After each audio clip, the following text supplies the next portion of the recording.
Pesada essa situação, hein? Pesadíssima.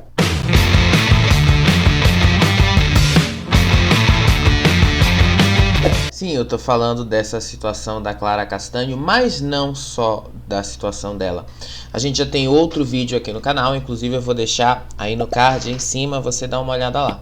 Eu não vou me referir apenas à situação da Clara Castanho, mas ao comportamento da imprensa.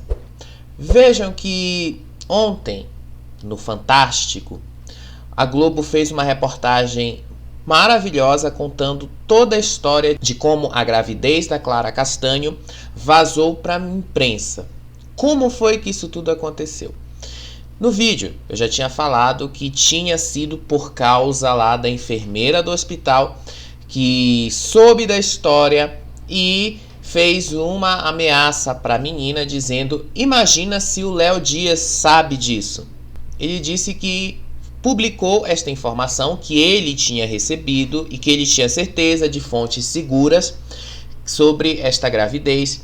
E aí a assessora da Clara Castanho foi lá e disse para ele que isto foi fruto de uma violência e que seria ruim para a carreira dele publicar esta informação da maneira como ele fez. Mais do que prontamente, o próprio Matheus foi lá, tirou a informação do ar e pronto, o assunto estava esquecido ali. Muita gente veio até se perguntar se ia acontecer alguma coisa com o Matheus lá no SBT, se vão tirar o rapaz do programa. Não, ele mesmo garantiu que não, ele mesmo garantiu que o programa vai continuar contando com a presença dele. Ele mesmo garantiu isso. O pior dessa informação não foi nem o fato do Matheus ter sido o primeiro a saber disso. O pior foram os influenciadores conservadores que tiraram proveito desta informação para ganhar cliques. Em especial aí a Antônia Fontinelli. E hoje mesmo ela fez um vídeo acusando a Globo de ter manipulado a informação e dito que foi ela que espalhou a notícia por aí. E ela atribuiu a notícia ao Léo Dias. De fato, o Léo Dias foi a pessoa que sabia desta informação e foi a primeira pessoa a falar publicamente sobre esta informação num programa de TV, como ele fez lá no programa do Danilo Gentili. Mas o Léo Dias, até então, ele não tinha dado nenhum detalhe de quem se tratava. Ele não tinha falado, não mencionou diretamente, não deu nenhuma característica. Ele disse que era apenas uma atriz. E atrizes podem ser várias. Ele não falou com tantos detalhes assim. A Antônia Fontinelli, na live dela, ela deu vários detalhes. Ela deu detalhes enormes que dava para identificar quem era a atriz que o Léo Dias estava mencionando naquele programa do SBT. E quando ela foi chamada a dar uma declaração, no sábado, quando a própria Clara veio a público se manifestar, ela disse que não tinha nada a ver com isso e que ela não ia se manifestar. Feita a reportagem lá na Globo, a Antônia Fontinelli apareceu no Instagram e começou a acusar a imprensa de ter manipulado a informação e ter dito que foi ela que espalhou que a Clara Castanho é que estava grávida. Sim, você pode não ter dado o nome da Clara Castanho, você pode não ter usado nenhum tipo de nome assim ou usado alguma outra estratagema para esconder o nome da moça. Mas só o fato de você dar as características da moça, só o fato de você pegar as características que possam identificá-la, você já está falando dela, ainda que você não dê o nome. E como os próprios especialistas que a Globo consultou ontem, advogados, já disseram, a Clara pode muito bem processar tanto o Léo Dias quanto a Antônia Fontinelli de difamação por tudo que eles fizeram, ainda que eles não tenham falado o nome dela. Muita gente aqui nesse meio do jornalismo se engana quando acha que Ah, eu vou falar de uma pessoa, mas eu não vou citar o nome dessa pessoa. Vou citar as características dessa pessoa, ou então o trabalho que ela faz, porque assim eu estou mascarando a informação e o público que me segue já vai entender sobre quem eu estou me referindo. Isso é um estratagema muito comum. Essa história se tornou tão absurda do jeito que se tornou foi por causa da forma como os influenciadores conservadores trataram o caso. Demonizaram a moça, dizendo que ela era irresponsável, acusando ela de abandono, de incapaz, sem conhecer a história como um todo, sem ir lá perguntar para ela o que é que ela tinha feito, sem perguntar se ela realmente fez esse procedimento de forma legalizada, sem apurar absolutamente nada.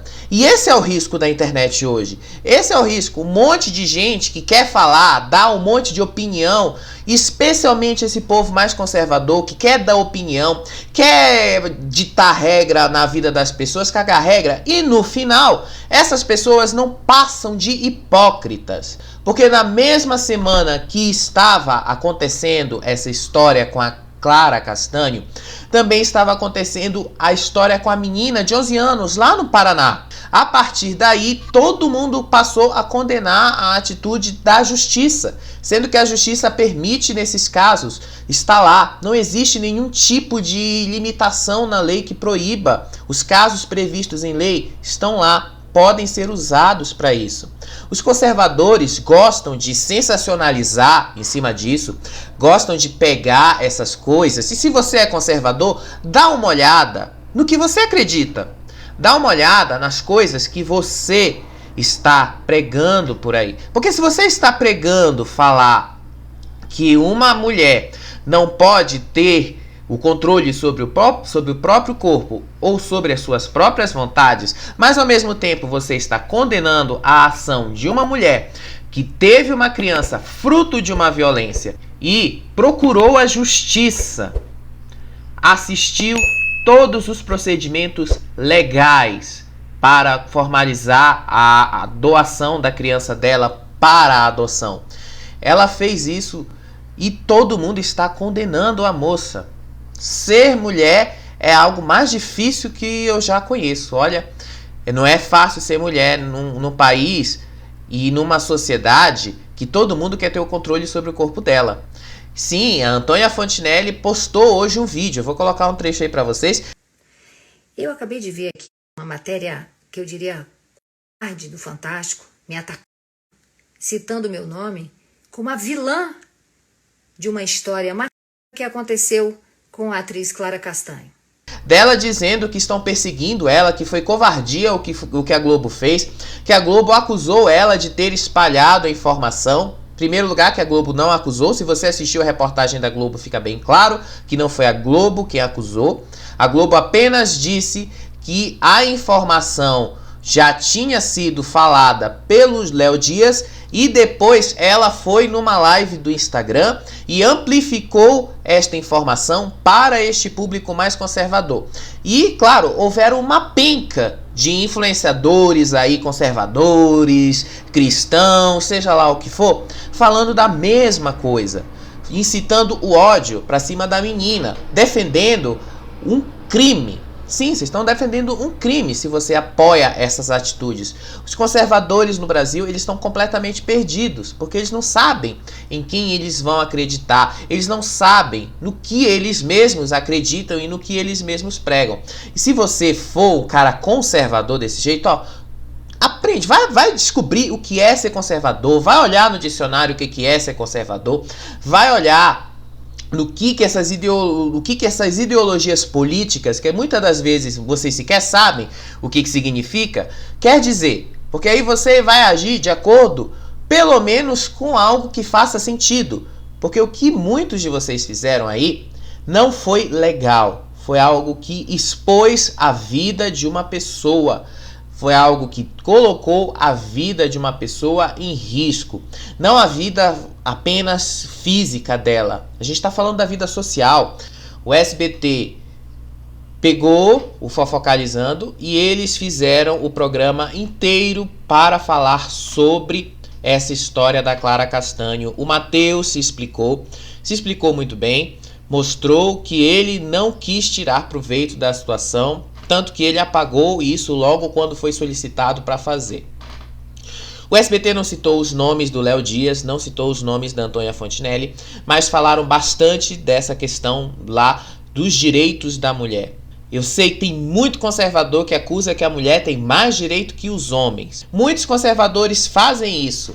Você pode olhar em qualquer canal conservador aí do YouTube, do TikTok, do Instagram, você vai ver um monte de homem dizendo que a mulher tem mais direito do que os homens. Mas na hora que esses direitos da mulher são aplicados na prática, aparece aí um monte de homem gritando e dizendo que a mulher não pode fazer isso porque isto é um crime. O que esses influenciadores fizeram, isso sim foi covardia. Não o que a Globo fez. A Globo fez uma boa reportagem para mostrar o que estava acontecendo com a Clara Castanho e mostrar como essa história se tornou tão absurda sem precisar ser absurda. É uma história que é do foro íntimo dela. É uma história que sequer devia estar sob o conhecimento público, porque é uma história que estava protegida pelo sigilo da justiça. Então, é claro, vai ter muita gente sendo punida aí, porque quis ganhar dinheiro em cima da dor e do sofrimento de uma pessoa ao qual ela sequer poderia falar uma única palavra. Quando você está num hospital, você está sob a responsabilidade daquele hospital e sob a responsabilidade daqueles profissionais. Aqueles profissionais não podem pegar qualquer informação sua e sair divulgando por aí. Tanto que quando você se interna em qualquer hospital, eles pedem que um responsável indique o nome das pessoas que terão acesso ao paciente. Qualquer hospital usa isso justamente para se manter diante da lei, o que a lei pede: privacidade, sigilo, sobre a informação que as pessoas guardaram ali. Mas mais imperdoável ainda são os influenciadores conservadores que quiseram ganhar dinheiro lucrando em cima de uma história e julgando de uma falsa moral o que fizeram com a Clara Castanho. Se houve um ato covarde aqui, o ato covarde foi de quem divulgou esta informação para todo o público. Uma informação íntima, um segredo que ela queria guardar para o resto da vida dela, como ela deixou bastante claro na carta dela. Mas outra notícia hoje que saiu, e a gente também precisa comentar sobre isso, foi o SBT ter admitido que aquela história que a Duda Wendelin contou, e a gente falou disso aqui no Faropop, o SBT finalmente veio a público e admitiu que sim, contratou o ator Beto Silveira, que faleceu em maio desse ano, para ser o preparador de elenco das crianças que faziam parte das novelas infantis que a emissora produziu ao longo da década de 2010. O SBT produziu Carrossel, produziu Chiquititas, Cúmplices de um Resgate, Carinha de Anjo, por aí vai. O SBT produziu todas essas novelas e o preparador de elenco dessas novelas era esse tal de Beto Silveira. O cara foi acusado de pedofilia em 2011, chegou a ser preso em 2016, respondeu por isso até o momento da sua morte, que aconteceu agora, em 2022. E o SBT se negou, no primeiro momento, quando a Duda trouxe este caso à tona, a responder e disse que ia processar a menina. Pois agora, o Notícias da TV foi lá e mostrou que o SBT sabia dessa história. Talvez não soubesse dos pormenores dessa história. Talvez não soubesse que o cara tinha essa acusação. A nota que o SBT coloca no Notícias da TV diz que a emissora contratou ele por causa da escola de teatro que ele tinha, que estava ativa e que estava formando novos atores. E eles, aliás, estavam precisando de uma pessoa para fazer toda essa preparação das crianças que trabalhariam naquelas novelas. Mas para você ver aí aonde é que os conservadores querem chegar. Uma emissora tão família, uma emissora que prega aí o conservadorismo, o falso moralismo, como o SBT faz e muitas vezes, não digo a emissora em si, mas vários de seus apresentadores, inclusive os atuais proprietários, que é a família Bravanel, especialmente ali as filhas do Silvio Santos, que pregam esse conservadorismo aí, essa coisa toda. Silvio Santos se desmanchando inteiro aí pro Bolsonaro. Silvio Santos falando o que ele quer falar sobre as coisas. E no final se revela essa história. Fica feio, né, SBT? Fica feio vocês fazerem isso. Fica feio vocês pregarem uma coisa e na prática vocês terem feito outra. Tá certo que agora a emissora sabe, veio a público, confirmou que aquela história que a Duda contou era verdade, disse que na época não sabia e não tinha apurado, não tinha olhado a ficha criminal do cara. Se hoje você quer trabalhar, por exemplo, com aplicativos ali, com Uber e esses outros aplicativos aí de transporte ou de entrega, seja lá o que for, todos esses aplicativos exigem que você vá e entregue um certificado de antecedentes criminais. Se esses aplicativos, que são uma plataforma simples, vão lá e pedem um certificado de antecedentes criminais, por que uma grande empresa como a SBT não fez isso? Isso seria o mínimo a ser feito, porque até aí eles poderiam usar essa informação a favor deles, sabendo o que eles estavam levando de fato. Mas vocês viram aí, né, que às vezes o discurso conservador é bom para aplicar no outro, mas quando é para aplicar a si mesmo, eles não falam e não fazem nada. Ao contrário, tratam de pegar a história e colocar para debaixo do tapete.